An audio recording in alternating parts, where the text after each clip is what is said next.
لا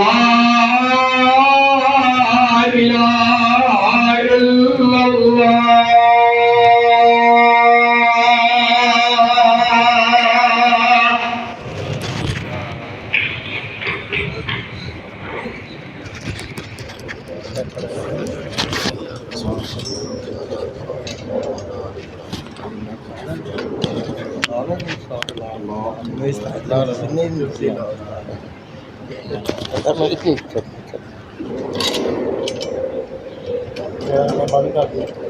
بند کر دیں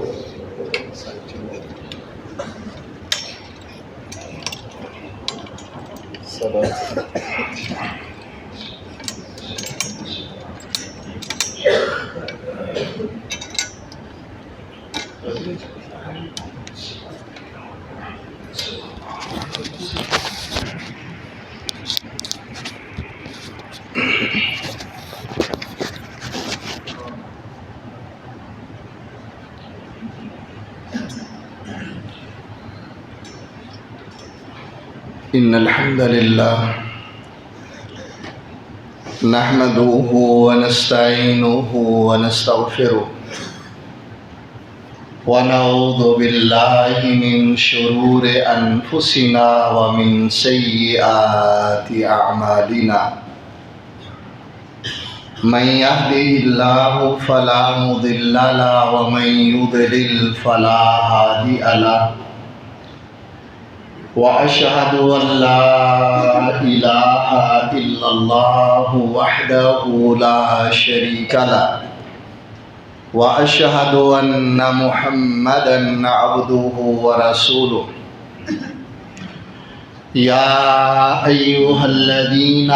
آمنوا اتقوا الله حق تقاته ولا تموتن إلا وأنتم مسلمون يا أيها الناس اتقوا ربكم الذي خلقكم من نفس واحدة وخلق منها زوجها وبث منهما رجالا كثيرا ونساء واتقوا الله الذي تساءلون به والأرحام إن الله كان عليكم رقيبا يا أيها الذين آمنوا اتقوا الله وقولوا قولا سديدا يصلح لكم أعمالكم ويغفر لكم ذنوبكم ومن يطع الله ورسوله فقد فاز فوزا عظيما اللهم صل على محمد وعلى آل محمد كما صليت على إبراهيم وعلى آل إبراهيم إنك حميد مجيد اللهم بارك على محمد وعلى آل محمد كما باركت على إبراهيم وعلى آل إبراهيم إنك حميد مجيد أما بعد فإن خير الحديث كتاب الله وخير الهدي هدي محمد صلى الله عليه وسلم وشر الأمور محدثاتها وكل محدثة بدعة وكل بدعة ضلالة وكل ضلالة في النار ربي اشرح لي صدري ويسر لي أمري واحلل عقدة من لساني يفقهوا قولي ربي زدني علما أعوذ بالله السميع العليم من الشيطان الرجيم من همزه ونفخه ونفثه بسم الله الرحمن الرحيم وأقيموا الصلاة ولا تكونوا من المشركين اور نماز قائم کرو اور مشرکوں میں سے مت ہو جاؤ۔ تمام قسم کی حمد و ثنا، کبریائی، بڑائی، بزرگی، عظمت اللہ وحدہ لا شریک احکم الحاکمین کی ذات گرامی کے لیے خاص، جو اپنی الوہیت، ربوبیت، اسماء و صفات میں اکیلا یکتا وحدہ لا شریک ہے۔ انگنت لا تعداد درود و سلام امام الانبیاء، سید الانبیاء، تاجدار مدینہ، امام الحرمین جناب محمد الرسول اللہ صلی اللہ علیہ وسلم کی ذات اقدس پر، یہ ذات طیبہ طاہرہ کو اللہ مالک الملک نے اس کائنات کی رشد و ہدایت رہنمائی کے لیے مبعوث فرمایا، اور اس ذات کا ہر قول و فعل امت کے لیے بہترین رہنمائی ہے۔ گارنٹی اللہ رب العالمین کی ذات اقدس نے دی، لقد کان لکم فی رسول اللہ اسوۃ حسنہ۔ نبی کریم صلی اللہ علیہ وسلم کے ساتھی صحابہ رضی اللہ تعالی عنہم، جن کی تربیت پیغمبر علیہ السلام نے کی، وہ عادات و خصائل جو رب کائنات نے اپنے نبی معظم صلی اللہ علیہ وسلم کو عطا کیے، مالک کونین نے اس کا وافر حصہ نبی کائنات کے صحابہ رضی اللہ تعالی عنہم کے اندر رکھا۔ ان کی عادات اور اوصاف میں نبی کائنات کی تربیت ہمیشہ سے جھلکتی ہے، اور ان کے متبع اور پیروکار اگر ان سے رہنمائی لیتے ہیں تو یہ وہ رہنمائی ہے جو محمد الرسول اللہ صلی اللہ علیہ وسلم نے دی ہے۔ سیدنا حریث ابن قبیصہ رضی اللہ تعالیٰ عنہ مدینہ منورہ تشریف لاتے ہیں۔ مدینہ میں آ کر کے مسجد میں اللہ رب العالمین سے ایک دعا کرتے ہیں۔ دعائیں ہم بھی زندگی میں بہت کرتے ہیں، لیکن دعا کیا ہوتی ہے اور دعا کیسی ہوتی ہے حریث ابن قبیصہ سے سیکھتے ہیں۔ اللہ رب العالمین سے ایک دعا کرتے ہیں۔ دعا کیا ہے؟ اللہم یسر لی جلیسا صالحا اجالسہ۔ اللہ، میں مدینہ رسول میں آ گیا، تیرے نبی کے شہر میں آ گیا، مالک کائنات مجھے کوئی ایسا بندہ عطا کر دے، ایسا ساتھی عطا کر دے، ایسا ہمنشین عطا کر دے کہ جس کے ساتھ میں بیٹھوں، اس سے کچھ سیکھوں، اور اللہ رب العالمین مجھے منافع اور نفع اور فائدہ عطا فرمائے۔ جلیس صالح، اچھے ساتھی کا میسر آ جانا، میرے بھائیوں، یہ اللہ رب العالمین کا بہت بڑا احسان ہے، مالک کائنات کا انعام ہے۔ اور اللہ رب العالمین کے پیغمبر علیہ السلام نے اس کی مثال دے کر کے فرمایا تھا، فرمایا اچھا ساتھی آپ کی مجلس میں، اچھی مجلس میں بیٹھنے والا اور بری مجلس میں بیٹھنے والا، ان دونوں کی مثال ایسے ہی ہے جیسے خوشبو بیچنے والا اور لوہار کی بھٹی کے پاس بیٹھنے والا ہے۔ کہاں خوشبو بیچنے والے کے پاس بیٹھنے والا اگر وہاں سے خوشبو اسے تحفے میں نہیں ملے گی تو خرید لے گا، اگر نہیں بھی خریدے گا تو جتنی دیر وہاں بیٹھا رہے گا خوشبو اس کے جسم سے ضرور آئے گی، اس کے بیٹھنے کی وجہ سے وہ خوشبو اس کے اوپر اثر بھی کرے گی، اور اتنی دیر تک وہ خوشبو سے فائدہ بھی لیتا رہے گا۔ اور اگر بری مجلس میں بیٹھنے والا ہے، فرمایا کا نافخ الکیر، اس کی مثال بالکل ایسے ہی ہے جیسے لوہار کی بھٹی کے پاس بیٹھنے والا، جب یہ پنکھا چلتا ہے، اصل میں کیر اس پنکھے کو کہتے ہیں جو بھٹی کے پیچھے چلایا جاتا ہے جب کوئلوں کو بھڑکانا ہوتا ہے، اور کوئلوں کو چلانا ہوتا ہے تو جو پنکھا چلتا ہے اسے اصل میں کیر کہتے ہیں۔ جب یہ پنکھا چلتا ہے تو چنگاریاں اڑتی ہیں۔ کہا جو اس کے پاس بیٹھنے والا ہے، اول تو چنگاری کوئی نہ کوئی اس کا کپڑا ضرور جلائے گی، اگر کپڑا نہ بھی جلا تو اس سے اور اس وقت وہاں جو بدبو پھیلی ہوئی ہے وہ بدبو اس کو ضرور آئے گی، اور جب یہ وہاں سے نکلے گا تو اس بدبو کے اثرات اس کے جسم سے نظر آئیں گے۔ فارسی میں کہتے ہیں جنس را بہم جنس پرواز، کبوتر با کبوتر، باز با باز، ہر انسان اپنے جیسی طبیعت کے مالک کے ساتھ ہی تعلق رکھتا ہے۔ جس طرح جانوروں میں کبوتر ہمیشہ کبوتروں کے ساتھ اور باز ہمیشہ بازوں کے ساتھ بیٹھتا ہے، اسی طرح انسانوں میں ہر انسان اپنی طبیعت کے لوگوں کے ساتھ بیٹھنا پسند کرتا ہے اور انہی کے ساتھ اس کا میل جول ہوتا ہے۔ اسی لیے عربی زبان کے اندر کہتے ہیں کہ اگر کسی انسان کو دیکھنا ہے کہ وہ کیسا ہے تو اسے دیکھنے کی بجائے اس کے دوستوں کو دیکھنا۔ جس محفل میں وہ بیٹھتا ہے ان کو دیکھا کرو، جس مجلس میں اس کا اٹھنا بیٹھنا ہے اس کے اندر دیکھا کرو کہ اس کی بیٹھک کن لوگوں کے ساتھ ہے۔ جس طرح کے لوگوں سے اس کی بیٹھک ہوگی اسی طرح کی اس کی سوچ ہوگی، اسی طرح کا اس کا انداز ہوگا۔ دعا کی اللہ رب العالمین سے، اللہ مجھے ایسا ساتھی عطا فرما کہ میں اس کے ساتھ بیٹھوں تو مجھے فائدہ ہو۔ فائدہ کیا ہے؟ دنیا کا بھی فائدہ ہو، میری آخرت کا بھی فائدہ ہو۔ فرماتے ہیں میں نے دعا کی، اللہ رب العالمین نے سیدنا ابو ہریرہ رضی اللہ تعالیٰ عنہ کو وہاں مسجد میں بھیج دیا۔ فرماتے ہیں ابو ہریرہ سے ملاقات ہوئی تو میں نے ان کے سامنے یہ اپنا مدعا بیان کیا، کہا اللہ کے نبی کے ساتھی میں نے اللہ سے دعا کی تھی، مالک کائنات نے میری دعا سن لی، اللہ نے آپ کو بھیجا ہے اور میں آپ کے ساتھ بیٹھنا چاہتا ہوں، اب کیا کریں؟ مجھے رسول معظم صلی اللہ علیہ وسلم کی کوئی حدیثیں سنا دیں، اللہ کے پیغمبر کا فرمان مجھے سنا دیں، میں اس سے فائدہ لوں، میری زندگی کے اوپر اس کے اثرات ہوں اور میری زندگی اس میں سے ثمرے اور بن جائے۔ تو سیدنا ابو ہریرہ رضی اللہ تعالیٰ عنہ نے ان کے سامنے جو حدیث بیان کی، پیارے پیغمبر علیہ السلام کا جو فرمان رکھا، اور امام نسائی نے اس کو اپنی نسائی میں ذکر کیا اور سند کے اعتبار سے صحیح ہے۔ پیغمبر علیہ السلام کے یہ ساتھی ابو ہریرہ رضی اللہ تعالیٰ عنہ فرماتے ہیں میں نے رسول کریم صلی اللہ علیہ وسلم سے سنا، انتہائی قابل توجہ ہے، انتہائی قابل غور ہے، اور ہماری زندگی کے ایک بہت بڑے نقص کا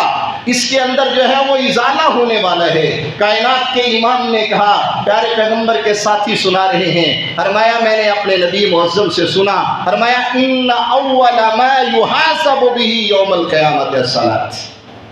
کہا میں نے رسول کائنات سے سنا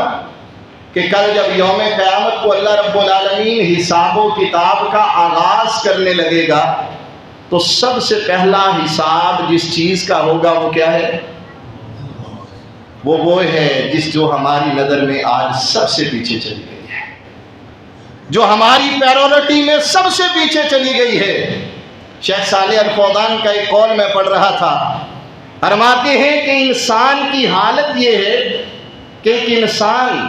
اپنی مزدوری کے لیے صبح سے لے کر کے شام تک سخت سے سخت چیز کو، وزن سے وزنی چیز کو اٹھا بھی لیتا ہے، گرمی بھی برداشت کرتا ہے، شدت بھی برداشت کرتا ہے، سختی بھی برداشت کرتا ہے، لیکن جس کا حساب دینا ہے اس کے لیے کہتا ہے کام ہی نہیں ہے، میرے پاس وقت نہیں ملا، پڑھنا چاہتا ہوں مصروفیات بہت زیادہ ہیں۔ کہا ان اول ما یحاسب به العبد یوم القیامہ صلاۃ، سب سے پہلے اللہ رب العالمین جس چیز کا حساب و کتاب اپنے بندے سے لے گا یہ اس کی نماز ہے۔ اللہ کہے گا دیکھو میرے فرشتوں حساب کرو اور حساب کر کے بتاؤ کہ نماز جس طرح جیسی اور جس طریقے سے میں نے اس کے اوپر فرض کی تھی کیا اسی نے اسی طرح نماز کو پڑھا ہے؟ کیا اس کی نماز ویسی ہی ہے جیسے میں نے اس کے اوپر فرض کی تھی، جس طرح میں نے اس کے اوپر رکھا ہوا تھا کیا اس نے نماز کو اسی طرح پڑھا ہے؟ پیارے پیغمبر علیہ السلام نے فرمایا اگر تو اس کی نماز پوری اور کامل ہے، اور اگر ایک لمحے کے لیے ہم یہاں رک جائیں اور اپنا محاسبہ کرنا شروع کر دیں، صرف کل کی نماز لے لیں، جب ہم نماز کو شروع کرتے ہیں اور جب نماز کو ختم کرتے ہیں، پوری نماز کے دورانیے میں کتنا وقت ہمارا نماز کے اندر توجہ ہوتی ہے، یہ ہمیں بتا دیتی ہے کہ ہماری نماز کی کیفیت کیا ہے، ہم نے جو نماز پڑھی ہے اس کی حالت کیا ہے۔ اگر ایک دن کی اپنی نماز کا ہم جائزہ لے لیں تو ہمیں بات سمجھ آ جاتی ہے، یہ تو بہت دور کا دورانیہ ہے۔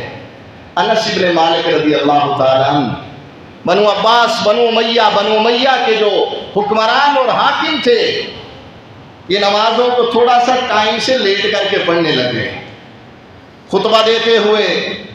گفتگو کرتے ہوئے نماز کے لیے نہیں رکے، اپنا خطبہ جاری رکھا، نماز کا ٹائم گزر گیا۔ ساتھی کہتے ہیں میں انس رضی اللہ تعالیٰ عنہ کے پاس ان کے گھر میں بیٹھا ہوا تھا تو رونے لگے، کہتے میں نے پوچھا اللہ کے نبی کے یار سبب کیا ہے، کیوں روئے ہو؟ کہا اللہ کی قسم جو میں نے نبی کا دور دیکھا ہے آج کے دور میں مجھے اس میں سے کچھ بھی نظر نہیں آ رہا۔ کہتے میں نے کہا چلو باقی چیزیں تو ٹھیک ہے، صحیح بخاری کے الفاظ ہیں، کتاب الصلاۃ ہے، کہا اور باقی چھوڑو، نماز تو وہی ہے نا جو محمد الرسول اللہ کے دور میں پڑھی جاتی تھی۔ فرمایا اگر نماز کی بھی بات کرو تو تم دیکھ ہی رہے ہو نماز کے ساتھ کیا ہو رہا ہے۔ انس کیوں رو رہے ہیں رضی اللہ تعالیٰ عنہ کہ نماز کو پورے ٹائم پہ نہیں پڑھا جا رہا، نماز کے اوقات کا خیال نہیں رکھا جا رہا۔ فرمایا سب سے پہلے حساب نماز کا پوچھا گیا، اگر تو نماز پوری ہے تو فرمایا ٹھیک ہے اس کا معاملہ کلیئر کر دو، اگر نماز کے اندر کمیاں ہیں، نماز کے اندر کوتاہیاں ہیں، نماز کے اندر سستیاں ہیں، نماز کے اندر نقص ہے، پھر اللہ رب العالمین اگلا سوال کرے گا، جو سوال سب سے پہلے میں اپنی ذات سے اور پھر آپ کے سامنے رکھنا چاہتا ہوں۔ مالک کونین فرشتوں سے پوچھے گا، کہیں گے اللہ نماز تو اس کی ٹھیک نہیں ہے، نماز میں بہت سارا نقص ہے، اور یہ نقص کیا ہے؟ کائنات کے امام نے فرمایا بندہ جب نماز میں کھڑا ہوتا ہے نا، ایک ہی صف میں کھڑے ہوئے کسی کو نماز 100% ثواب دیتی ہے، کسی کی 90% ہے، کسی کی 80% ہے، کسی کی 50% ہے، کسی کی 30% ہے، کسی کی 10% ہے، اور کچھ نماز پڑھنے والے وہ بھی ہیں جن کی نماز ان کے منہ پہ مار دی جاتی ہے کہ اس کی ہمیں ضرورت نہیں ہے، ایسی نماز نہیں چاہیے۔ کہا فرشتے جواب دیں گے اللہ نماز تو پوری نہیں ہے۔ اگلا سوال مالک کائنات کریں گے، دیکھو کہ میرے بندے کی نمازوں میں اور اس کے اعمال نامے میں کوئی سنتیں اور نفل پڑے ہوئے ہیں؟ آج بہت بڑا ہمارا نقص زندگی کا، ہم کہتے ہیں کہ اچھا جی سنتیں کون سا فرض ہے، سنتیں ہی ہیں نا، یہ کون سے فرض ہیں، بس ٹھیک ہے ہم نے فرض پڑھ لیے یہ ہمارے لیے کافی ہیں، سنتیں گئی نوافل گئے، اور ہم نے سمجھا کہ شاید ہم بہت بڑا مارکا مار لیا، ہم نے یہ کر لیا۔ فرض بھی جس کو اللہ توفیق دے بہت بڑی اللہ کی نعمت ہے، لیکن سنتیں اور نوافل جو ہماری نظر کے اندر، اور ایک شیخ کے جملہ آج اگر آپ کے سامنے رکھوں تو انتہائی توجہ سے فرماتے ہیں، صحابہ رضی اللہ تعالی عنہم کی زندگی یہ تھی کہ وہ جس کام کو سمجھتے تھے کہ وہ سنت ہے اسے کرنے کی کوشش کرتے تھے، کہتے تھے یہ سنت ہے میں اس لیے کر رہا ہوں، کہتے تھے یہ سنت ہے نبی کائنات کی اس لیے میں اس کو ادا کر رہا ہوں۔ میرے بھائیوں کبھی زندگی میں موقع ملے نا، کبھی موقع ملے تو صحیح بخاری کے اندر امام بخاری رحمۃ اللہ علیہ نے عبداللہ ابن عمر رضی اللہ تعالیٰ عنہ کی روایت سے اور ان کے بتانے سے مدینہ سے لے کر کے مکہ مکرمہ تک جب نبی معظم صلی اللہ علیہ وسلم سفر کیا کرتے تھے تو جہاں جہاں رک کے کائنات کے امام نے نمازیں پڑھی ہیں، عبداللہ ابن عمر رضی اللہ تعالیٰ عنہ ان جگہوں کو کس طرح تلاش کر کے اس عین جگہ پر جہاں نبی کی پیشانی لگی ہے ڈھونڈ ڈھونڈ کے وہاں جاتے تھے اور وہاں سجدہ کرتے تھے جہاں نبی کے سجدہ کرنے کے آثار تھے، کہ یہاں نبی کائنات نے سجدہ کیا تھا۔ اس کے بالکل قریب مسجد بنی ہوئی ہے، اپنی نماز پڑھنے کے لیے نفل پڑھنے کے لیے مسجد میں جانے کی بجائے اس جگہ کو درخت کے پاس پتھر کے پاس کنکریوں والی جگہ وہاں کھڑے ہو کے عبداللہ بن عمر نماز پڑھ رہے ہیں، بیٹا کہتا ہے ابا جی یہاں کیوں، یہ بالکل ساتھ مسجد بنی ہوئی ہے وہاں نماز پڑھتے ہیں۔ فرماتے ہیں بیٹا جب میں حج کرنے کے لیے میں اپنے پیغمبر محمد الرسول اللہ کے ساتھ نکلا تھا، نبی کائنات یہاں رکے تھے، آپ نے اس جگہ سے سواری کو اس وادی کے اندر اتارا تھا، عبداللہ بن عمر اسی جگہ سے اپنی وادی کے اندر سواری نیچے اتارتے ہیں، پھر اوپر کی طرف کر کے اس جگہ جا کر کے یہاں کھڑے ہوتے ہیں۔ فرمایا جب میں نے دیکھا تو یہاں نبی کے پاؤں تھے، میں چاہتا ہوں میرے پاؤں بھی وہاں لگے، میرا پیشانی اور سر بھی وہاں لگے جہاں محمد الرسول اللہ کے لگے تھے صلی اللہ علیہ وسلم۔ آج ہم کیا کہتے ہیں، کسی سے کہیں نا کہ یار شلوار ٹخنوں سے اوپر رکھا کرو، کہتا ہے جی یہ کون سا فرض ہے، قرآن میں لکھا ہوا ہے کہ ٹخنوں سے اوپر شلوار رکھیں، یار داڑھی رکھو، کہتا ہے جی یہ کون سی فرض ہے، سنت ہے نا۔ یعنی ہم نے سنت کا مطلب یہ سمجھا کہ جو کام سنت ہو وہ ہم نے نہیں کرنا۔ صحابہ نے سنت کا مطلب یہ سمجھا کہ جو کام سنت ہے اس کو کرنا ہے، اور ہم نے مسلمان ہونے کی حیثیت سے اس کا مطلب یہ سمجھا کہ جس کام کے ساتھ لفظ سنت لکھا ہوا ہے وہ ہم نے نہیں کرنا، اور پھر ہم کہتے ہیں کہ ہمارا ایمان صحابہ جیسا ہے، ہماری نماز صحابہ جیسی، ہمارے کام صحابہ جیسے ہیں۔ تو فرمایا رب کائنات سوال کرے گا، دیکھو میرے بندے کی اگر نفلی نماز ہے تو اس نماز کو اس میں ایڈ کر کے فرضوں کی کمیاں اور کوتاہیاں پوری کر کے ان کی نماز کو پورا کر دیا جائے، اور اگر نوافل اور سنتیں نہیں ہیں تو میرے بھائیوں سوچو پھر نماز کا کیا بنے گا۔ رب کائنات نے ہمیں فرائض کے ساتھ ساتھ کچھ اور رکعات عطا کی ہیں،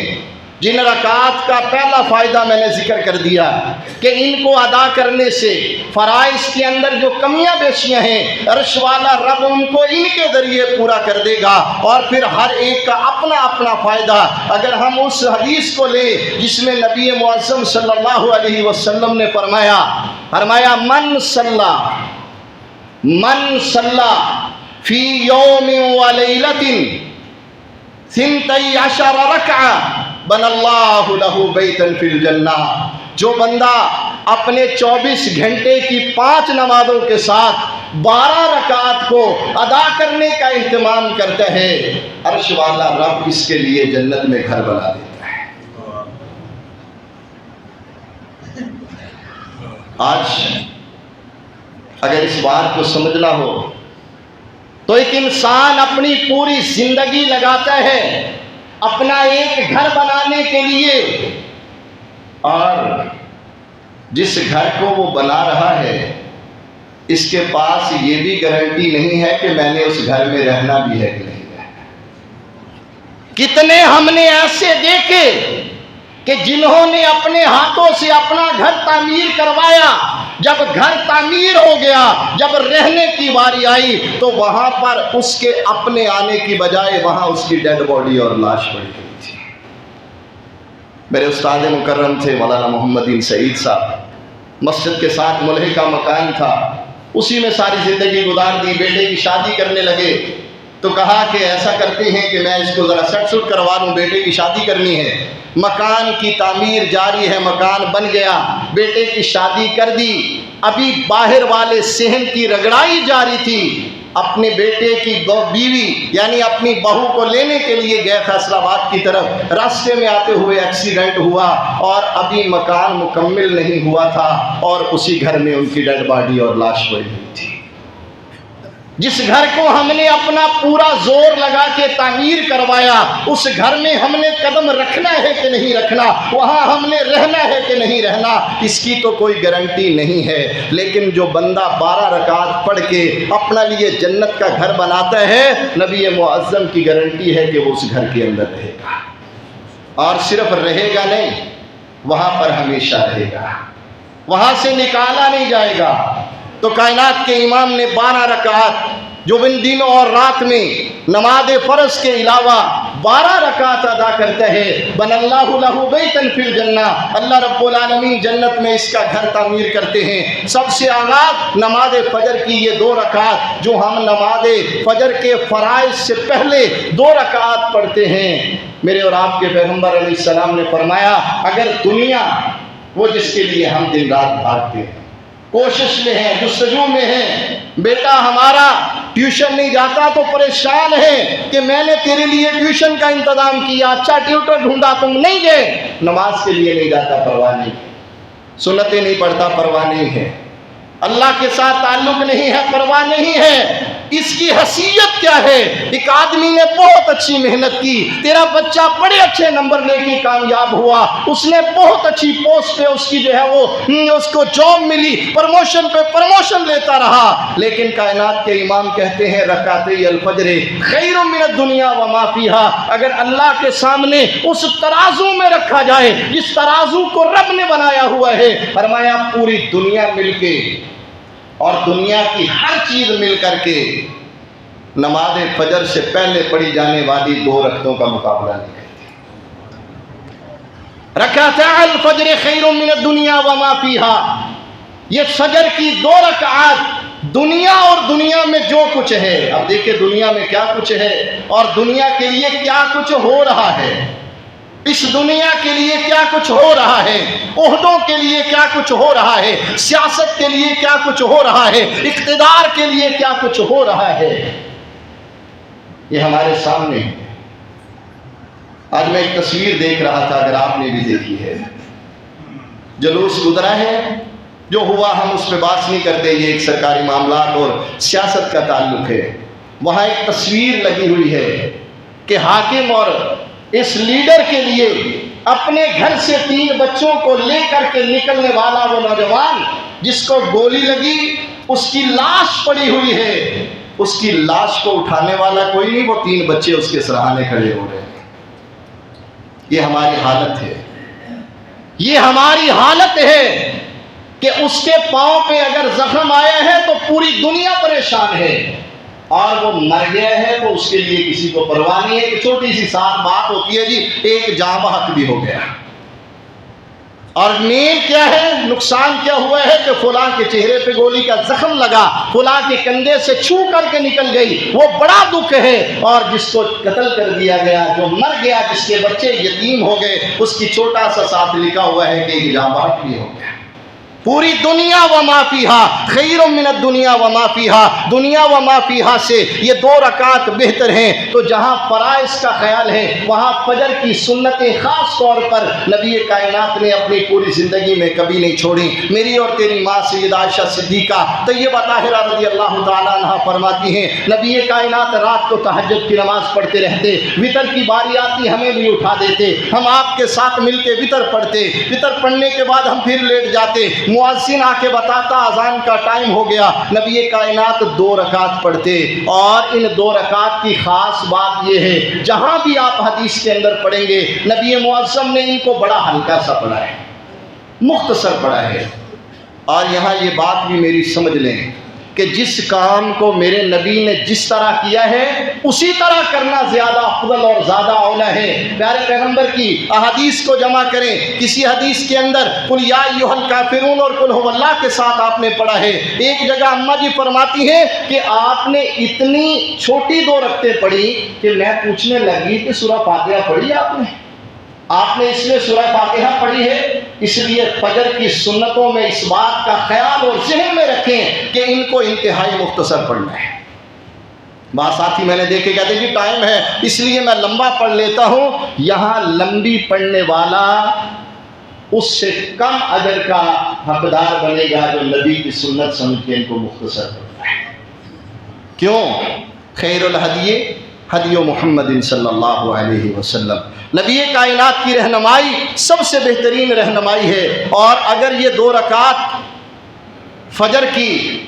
فرض سے پہلے نہیں پڑھی جا سکی تو ان کو کب پڑھنا ہے؟ ایک حدیث بیان کر کے اپنی بات مکمل کرتے ہیں۔ نبی کریم صلی اللہ علیہ وسلم کے صحابی قیس بن قحط الانصاری رضی اللہ تعالیٰ عنہ فرماتے ہیں انہ صلی مع رسول اللہ صبح،